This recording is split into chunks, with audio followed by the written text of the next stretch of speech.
Bang Hagi akan perkenalkan nih untuk narasumber kita yang pertama, Bapak Ridwan nih dari Yayasan Palung. Selamat pagi Bapak Ridwan. Selamat pagi Bang Hage. Iya, Salam selamat kenal pagi. ya. Iya, salam kenal juga. Mungkin kalau pendengar setia RKO mungkin udah asing lah ya dengan nama saya ya. Bang Ridwan nih tentu saja tidak sendirian nih di pagi hari ini nih, juga ditemani dengan asistennya mungkin ya. Bisa saja, dan Bang Hagi perkenalkan, inilah dia Mbak Widya nih ya, yang merupakan relawan Bentangor untuk konservasi. Ya, gimana kabarnya, sehat? Alhamdulillah baik. Alhamdulillah ya. Untuk dari Bapak Ridwan ya, yang pertama ya, bagaimana sih Bapak Ridwan ini melihatnya ya mengenai isu sampah yang memang sudah terjadi seperti Bang Hagi bilang tadi ya, sejak 1980 nih. Mungkin bisa dijelaskan dari Bapak Ridwan tersendiri ya, bagaimana sih latar belakang ya, latar belakang mengenai peduli sampah ini Pak? Apakah memang menjadi isu yang memang parah untuk di tahun 2023 ini, atau bagaimana Pak? Dari segi latar belakangnya nih Pak, boleh Bapak Ridwan jawab? Kita juga sadar ya bahwa sampah itu hingga sekarang, terutama sampah yang non organik ya kayak plastik dan sebagainya, itu masih menjadi isu yang cukup besar seperti itu. Bukan hanya di bukan hanya di Indonesia, bahkan di dunia seperti itu. Baik, saya akan menceritakan sedikit mungkin kenapa Hari Peduli Sampah Nasional ini perlu dilakukan seperti itu. Jadi ini saya ambil di internet, dikutip dari situs dlh-kendal.go.id. Sejarah lahirnya Hari Peduli Sampah Nasional itu bermula dari Kementerian Negara Lingkungan Hidup yang mencanangkan untuk pertama kalinya untuk mengenang peristiwa di salah satu desa di Lewi Gajah, itu di Cimahi di Jawa Barat, pada tanggal 21 Februari tahun 2005 lalu. Karena pada tanggal 21 Februari tersebut ada peristiwa di desa tersebut di mana sampah dapat menjadi mesin pembunuh yang merenggut nyawa lebih dari 100 jiwa.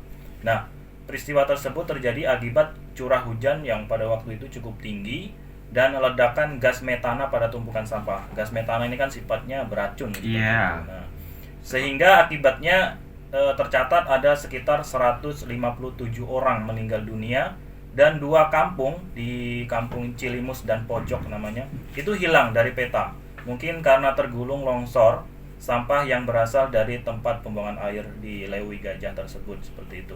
Nah, semenjak kejadian saat itu, sehingga dengan adanya tragedi ini juga dipicu atau lahirlah yang namanya Hari Peduli Sampah Nasional, yaitu diperingati setiap tanggal 21 Februari seperti itu. Apa sih pengertian sampah itu yang sebenarnya, dan mungkin dari Bang Ridwan sendiri bisa dijelaskan berdasarkan jenis-jenis untuk jenis-jenis sampah ini tersebut, Bang Ridwan. Boleh Bang Ridwan jelaskan? Undang-undang ya. Jadi menurut Undang-Undang Republik Indonesia nomor 18 tahun 2008 tentang pengelolaan sampah. Jadi yang dimaksud dengan sampah adalah sisa kegiatan sehari-hari manusia dan atau proses alam yang berbentuk padat. Nah, kita sebagai manusia itu pada umumnya juga sebenarnya secara alami itu menghasilkan sampah. Contohnya nih, misalnya kayak kita ketika habis olahraga berkeringat ya kan, kemudian kita membuang kotoran, BAB ya kan, kemudian air kencing, nah seperti itu. Nah itu sebenarnya juga masuk sampah yang dihasilkan secara alami oleh manusia. Kemudian kalau dari tumbuhan, apa nih contoh sampahnya? Contohnya misalnya daun yang berguguran, ranting-ranting, nah itu yang berasal dari tumbuhan. Sama juga dengan hewan ya, kalau hewan sama manusia kurang lebih kayak gitu. Nah, secara umum kalau sampah itu dilihat berdasarkan jenisnya itu ada 2 jenis. Jadi ini umum lah saya pikir. Cuman kadang masyarakat ini masih salah mengartikannya gitu. Yang pertama itu ada namanya sampah organik. Nah, dan yang keduanya ada sampah anorganik atau non-organik. Jadi kalau sampah organik itu ketika saya tanya ke anak-anak gitu kalau ke sekolah, dia bilang sampah organik itu adalah sampah yang kering, dia bilang. Saya bilang sebenarnya kalau sampah yang non-organik juga ada kok yang yang kering gitu. Ada juga yang mengatakan sampah organik itu adalah sampah yang mudah hancur, dia bilang. Ada juga yang sampah non-organik yang mudah hancur, ada juga sampah organik yang sulit atau lama hancurnya kayak gitu. Tergantung dilihat dari tebal atau tipisnya sampah tersebut. Jadi kalau menurut saya, jadi sampah organik itu adalah sampah yang berasal dari makhluk hidup. Nah, semua jenis sampah yang berasal dari makhluk hidup. Contohnya nih, misalnya kayak yang dari makhluk hidup, contohnya ya kayak tadi kotoran kita, ya kan. Kemudian dari kulit buah, nah kayak gitu, daun, nah seperti itu sampah organik. Nah, kalau kertas itu masih jadi perdebatan. Contoh kertas itu masuk sampah organik atau non organik. Kalau menurut saya secara pribadi, dia masuk sampah non organik. Kenapa?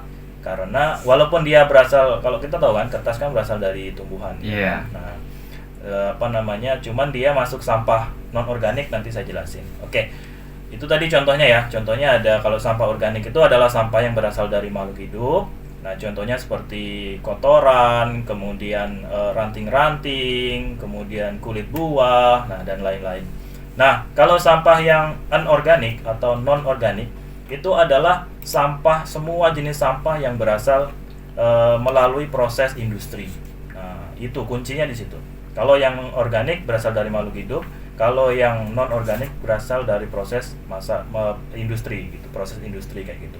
Nah, kenapa kertas itu masuk anorganik? Karena menurut saya dia melalui proses industri kayak gitu. Walaupun dia berasal dari makhluk hidup, dari kayu, tapi karena dia sudah melalui proses industri, dan kertas itu kan dicampur dengan zat-zat kimia, makanya dia bisa awet sampai bertahun-tahun.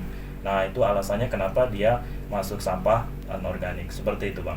Bang Hagi ingin bertanya nih kepada Mbak Widya nih, bagaimana sih Mbak, karena kita tadi ya sudah membahas yang namanya latar belakang, kita sudah membahas yang namanya pengertian sampah dan berdasarkan jenisnya juga, dan udah disampaikan juga tuh tadi oleh Bang Ridwan ya. Dan kita akan bertanya nih, mungkin ini dari pribadi Bang Hagi, mungkin ini penyampaian unek-unek pula ya dari yang mendengarkan di rumah gitu ya.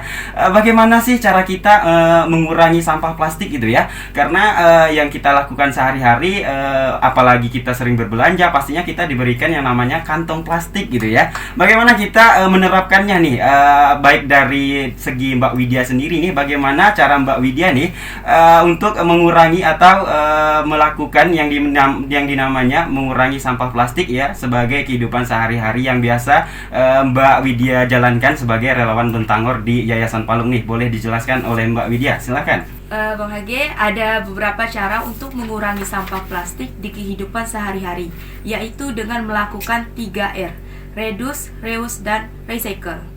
Yang pertama yaitu reduce atau mengurangi. Maksudnya adalah mengurangi terjadinya sampah seperti dengan membawa botol air minum sendiri bukan sekali pakai. Sekedar informasi, cara melihat botol atau tumbler yang bisa digunakan berulang-ulang adalah biasanya bisa dilihat di bagian bawah botol air minum ada logo segitiga, kemudian di tengahnya ada angka. Itu merupakan kode-kode dari botol itu sendiri. Jika di dalam segitiga berkode angka 1, berarti botol tersebut hanya digunakan sekali pakai. Artinya tidak boleh digunakan berulang-ulang. Jika kode di segitiga ada angka 2, artinya juga sama, hanya sekali pakai. Untuk pemilihan kode yang baik adalah kode dengan angka 5, karena ini bisa digunakan berulang-ulang kali. Botol atau tumbler yang biasa kita gunakan saat kita membeli itu ya, itu bisa digunakan berulang-ulang ya. Ini dalam proses reduce ya, atau proses mengurangi ya, dimana pada label atau yang tercantum dalam kemasan tersebut itu memiliki kode-kode tertentu ya Mbak Widya ya. Iya. Di mana kode tersebut yang disampaikan oleh Mbak Widya itu di dalamnya ada berlogo angka 1 nih, yang dimana digunakan sekali pakai itu ya, dan artinya tidak boleh digunakan secara berulang-ulang. Dan ada juga kode kedua yang artinya juga sama nih, sekali pakai. Dan untuk kode yang kelima nih bisa digunakan gitu ya, digunakan secara berulang-ulang seperti itu ya Mbak Widya ya.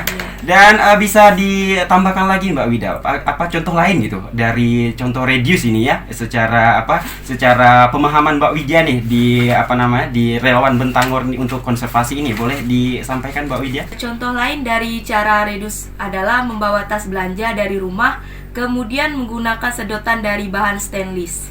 Dia adakah step lain secara pemahaman Mbak Widya selain di reduce tadi? Boleh Mbak Widya sampaikan jikalau memang ada nih cara kedua gitu ataupun cara ketiga nanti bagaimana cara memproses atau mengurangi sampah plastik dari segi proses atau tahapan tadi yang tadi kan sudah disampaikan tuh pertama proses reduce gitu ya kan Mbak Widya ya. Mungkin ada cara lain, silahkan Mbak Widya disampaikan. Kedua ada reuse atau menggunakan kembali. Cara ini dilakukan karena sudah terjadinya sampah. Jika kita mempunyai cara atau ide yang kreatif, sampah yang awalnya tidak memiliki nilai, jika kita olah justru bisa mendatangkan manfaat dan uang. Contoh seperti bekas bungkus minuman saset, kemudian kita olah menjadi tas yang cantik dengan model anyam. Bekas botol kaca bisa diolah menjadi hiasan dinding rumah atau perabotan rumah seperti meja dari botol bekas. Botol plastik bisa kita olah menjadi pot bunga dan masih banyak contoh-contoh yang dihasilkan dari memanfaatkan kembali sampah. Yang pertama tadi reduce, dan yang kedua yang disampaikan oleh Mbak Widya ini adalah reuse ya, yaitu bisa digunakan kembali dari sampah-sampah yang memang harusnya itu bisa bermanfaat ya ketika kamu membeli suatu produk atau bahan-bahan yang memang itu berdasarkan produksi pabrik gitu ya. Bisa kamu olah kembali seperti yang tadi disampaikan oleh Mbak Widya, bisa kamu gunakan untuk sebagai ide kreatif sampah gitu ya. Dan juga bisa ada nilai jual tersendiri ya ketika kamu bisa mengolah si sampah tersebut menjadi olahan atau bahan-bahan yang memang memiliki kerajinan tangan atau memiliki nilai kreativitas ya, kira-kira seperti itu ya. Dan contohnya itu yang tadi Mbak Widya bilang juga, ada seperti bungkus minuman saset ya kan, kemudian diolah menjadi tas yang cantik gitu ya kan. Tentunya ketika kamu bisa mengolah yang namanya sampah sasetan tersebut menjadi nilai fashion gitu ya, tentunya itu menjadi daya tarik dan nilai estetik yang lebih gitu ya kan ya Mbak Widya ya. Dan itu menjadi gambaran umum, gambaran secara luas menjadi nilai kreativitas yang sangat tinggi ya, karena itu nggak semua orang bisa buat juga ya Mbak Widya ya. Dan memiliki ide tersebut tentunya memiliki nilai jual juga tuh, karena ketika kita bisa mampu melihat sekitar kita dan bisa mengolah apa yang ada di sekitar kita, waduh, kita bisa mengurangi yang namanya sampah plastik juga tuh. Dan ada juga nih tadi keterangan dari Mbak Widya di mana bekas botol kaca juga bisa diolah nih menjadi hiasan dinding rumah juga kan. Peralatan rumah atau perabotan rumah seperti meja dari botol gitu ya kan, bekas plastik yang bisa menjadi pot bunga juga ya Mbak Widya ya. Kalau pot bunga tuh Mbak Widya sendiri adakah pot bunga dari recycle reuse dari sampah-sampah ini Mbak Widya? Ada yang dari itu ban bekas. Oh, ban bekas ya? Iya. Itu bagaimana tuh bentuknya Mbak Widya mendesainnya gitu? Nanti kan ban bekas itu kan bulat. Iya. Nanti di atasnya kita potong, terus kita isi tanah, terus kita tanami bunga. Sudah berapa banyak nih bahan reuse yang sudah Mbak Widya lakukan nih? Untuk sejauh ini udah lumayan, seperti tempat pensil yang dari botol bekas ya. Terus pot bunga tadi. Iya.